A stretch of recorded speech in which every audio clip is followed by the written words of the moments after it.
thanks very much to the League and to the jury for giving us this opportunity to speak about a project that we're very proud of. I also want to thank the New York City Housing Authority, particularly David Burney and Effie Saritas, who really founded this very innovative program for providing very well-designed, high-quality community centers for underserved communities, who really recognize that community centers are as important as branch libraries, firehouses for the life of the community.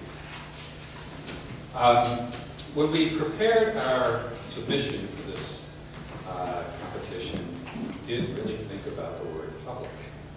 And it seems simple. This is a publicly funded project, but we found that public is not such a simple word. And I'd like to share a few of our thoughts about this, that public actually is quite vast. And public, who is public? I mean, public, is it the opposite of private? Is it taxpayers? Is it voters? What do all these people have in common? And public projects to us, of which this is one, you know, they provide what we think are the basic needs for our democratic society, and they're delivered by the government. And they're diverse, but they really vary in their accessibility to the public. Some of them are very accessible, some of them are not accessible at all, and they vary from infrastructure to libraries to jails. Now, this is a community center, which is supposed to be very accessible, but sometimes community centers are not very accessible. The typical program for a community center, as we all know, is recreational spaces, classrooms for adult ed, for kids, community meeting rooms, and this has those typical kind of spaces, and they usually serve a local community. But their real function is to help build community. And community gives you a base in this vast sense of public. It provides fellowship, support, and it seems to be a very universal human need. In the United States, community has had a long history. Community houses and organizations have been very strong since the beginning and really helped a lot of immigrants through their trials and kind of getting started in this country. De Tocqueville, in the first half of the 19th century, really noticed how prominent some of these things were in the community of New York and was very struck by the kind of fellowship that they provided. Later in the 20th century, and I have to thank my son Alex for recommending that I read a little John Dewey for this, which he promised was very readable, I think it was, really was very struck by the need for community still as we were starting to have a more global society, even becoming even more important. So this universal need of needing each other, having fellowship, is probably best really expressed by somebody else. So in very simple terms. So, this is a project for the New York City Housing Authority, and I believe that the New York City Housing Authority saw that this was a very important to every single community, that it was as important as firehouses and libraries, and that it should be available, especially in this community in the South Bronx, which is very poor, has a lot of crime, has a lot of kids who are really confined to their apartments after school because they don't really have a safe place to go. So it was very essential to provide a safe environment for recreation, after-school programs, adult ed, and for building community.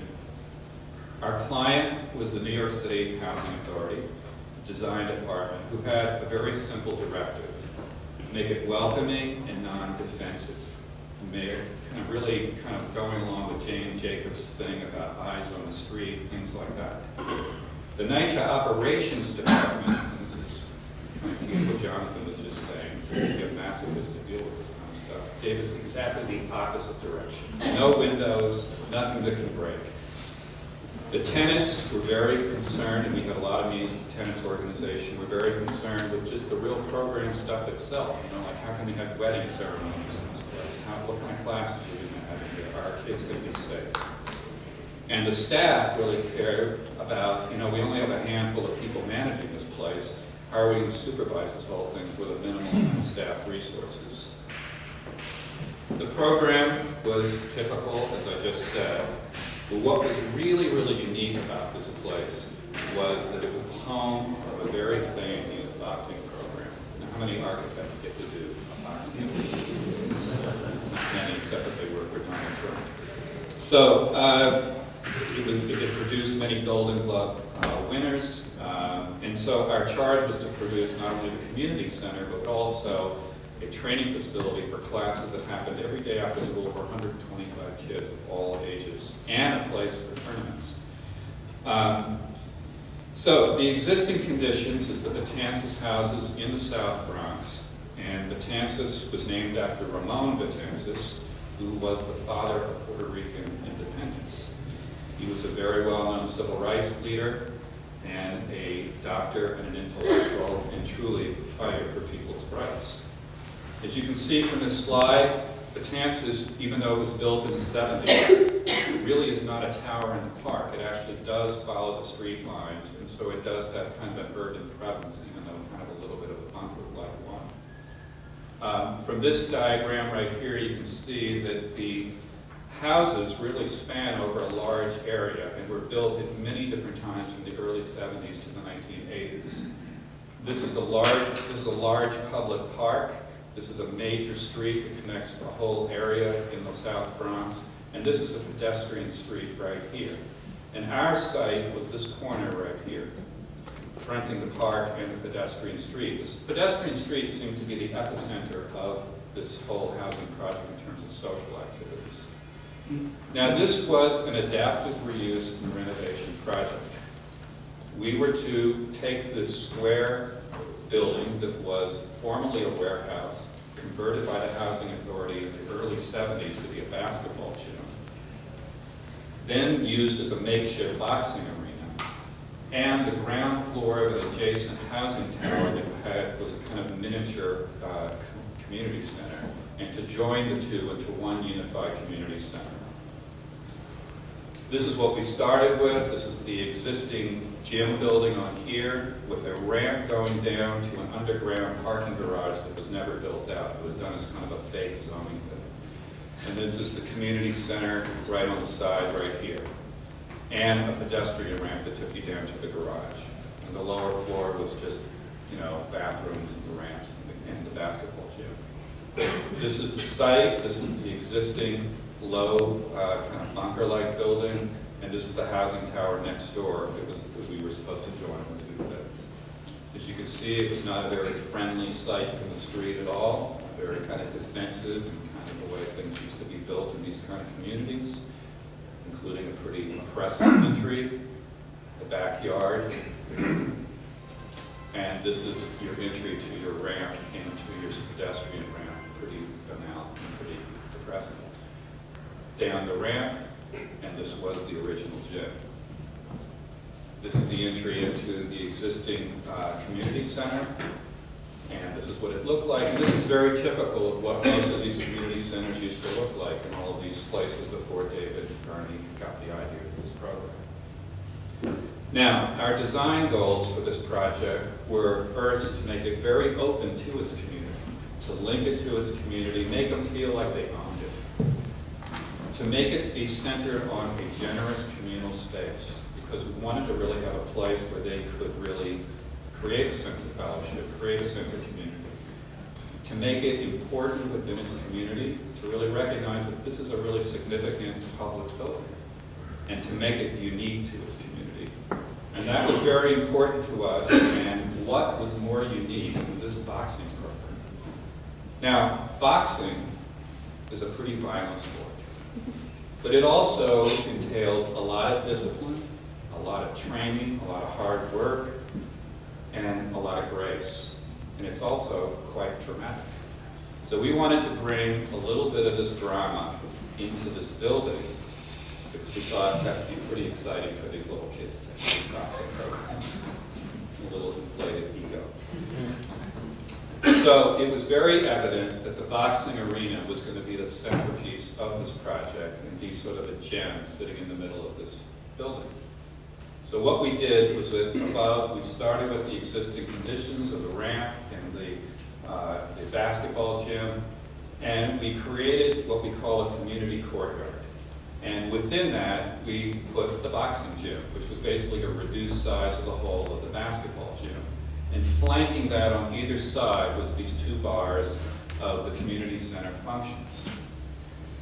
We then removed a portion of that and linked it into a multi-purpose space that could be used for a lot of different functions, and then linked it with this big dramatic curving wall. And that was a very simple diagram of what we did here. Now, this is how it looks from the site plan, but it was important to note that we did decide to put the entry off of the pedestrian street and not off the park, because the pedestrian street was really more of the community than of the park. This is the plans that we ended up with, and you can see here the very generous wide glass entry to the community center, which really just kind of brings the street right in.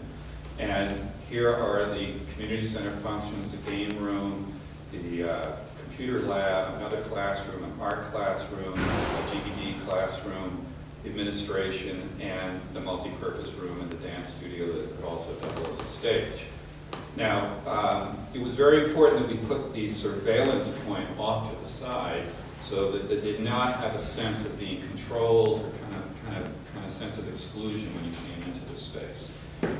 On the lower floor is the boxing training facility.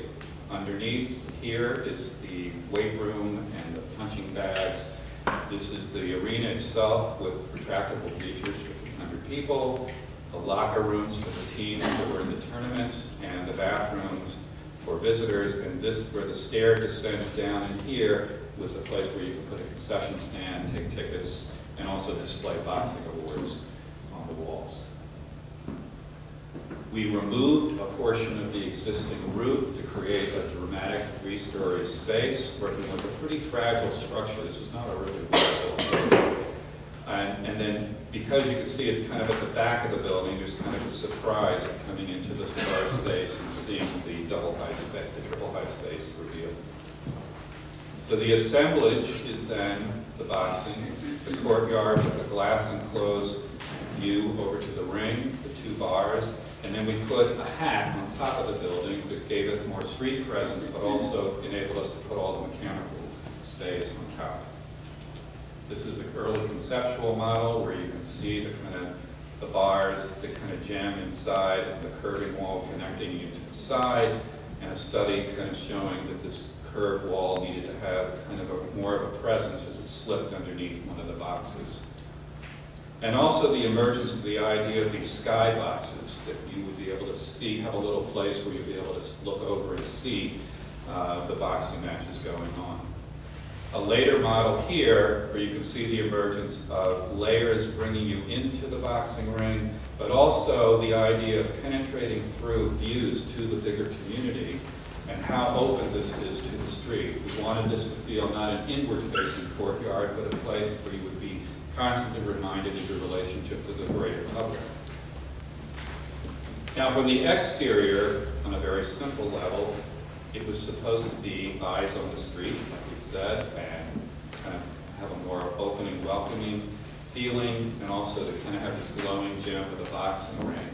But we also wanted it to feel different from its surroundings. So in contrast to these high slabs, we wanted to accentuate the horizontality of this thing and to create kind of a false perspective with this perforated metal screen that hid the mechanical equipment, that also, all of it kind of expressing speed and sort of an aggressive move sort of forward. And then on the side, kind of as a counterpunch to that, like 2 boxers hitting each other, because the other way of the gym triple height space clear story. This is a later version where we were again masochistic, thinking we could get away with these signage on top of the building, not knowing how tough that was going to be to go through the zoning commission to do it, and we lost. But anyway, as you came in, this was to be a very clean, very open kind of courtyard space, which was really accomplished by an intense management of all the mechanical systems, because we didn't have a lot of room to work with here. And then the view of this thing is this kind of glass-like gem inside.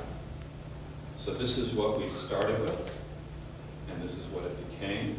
I have to apologize that these pictures were taken about 7 or 8 months ago, and this is another crazy thing about doing this public work, that it actually takes almost a year for the Housing Authority to open one of these things after you finish the project. It literally sits boarded up. So when we had these things, had the thing photographed, we actually had to go in and take down the construction fences for a day. Project architect James Liebman actually had to lay sweeping the floors from the construction debris to actually, so we could sneak in and take these pictures. But it just opened a few weeks ago, so we hope the pictures with people can see. So as you come in, you can see it's quite dramatically open to its community. And as you can see right through there, there's nothing preventing you from walking into the space. The exterior materials wrap in with a further expression of invitation to the public. This is a view looking towards the park. And as you come in, you can see that it's quite luminous. And you can see, get all these wonderful diagonal views throughout the building. And this big orange curving wall that kind of leads you back into the multi-purpose space. And as you come around this, you're getting little peeks of the arena as you come out of your classrooms. And this is a classroom door on the right, and that's one of those skyboxes which allows you, in a very narrow space, to have a little place to hang out and look at the boxers. And here you finally get the 3-story space with this terrific, lighting grid over that's kind of mimicking Madison Square Garden. The views out to the park, this glass block wall, which actually illuminates at night a new playground right behind it in a courtyard. But a very simple move, one of my favorites, was putting the entrances to the lockers dead center. You can see these like little kids coming out saying, I am the greatest. They're really playing on their fantasies. So as you come down this metal stair, skylit, and having the view of the arena, arriving in the concession area, and then enter into the triple night space with the boxing, and you have a view back to where you came from. Looking back to the pedestrian street and the stair that you came back through. So, as you're coming out of your classes, and you see these little kids beating the hell out of each other, but also learning the discipline and hard work of boxing and making friends with each other, we thought it was a very poignant symbol for this community, where you really have to fight very, very hard for any small measure of success that you get. But with the help of community and friends and the help of the public, you might just make it. Thank you.